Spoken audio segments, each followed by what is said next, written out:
tradisyon, mga gawa ng kaaway o kadiliman.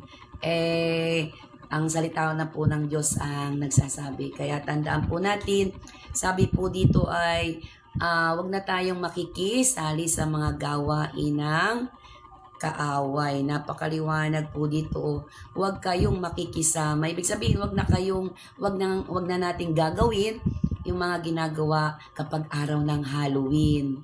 Kasi nga po, hindi po natutuwa ang Panginoon. So kapag po, yung mga tao ay ginagawa yun, hindi po si Lord ang nalulugod. Ang nalulugod po ay si Satanas. Kasi po sa kanya po yan. At malinaw dito, wag makikisama sa mga taong gumagawa ng mga bagay na walang ibubungang kabutihan, mga bagay na dulot ng kadiliman. O tingnan niyo po. Kaya tandaan po natin sa araw na to na ipinaparating po sa atin na wag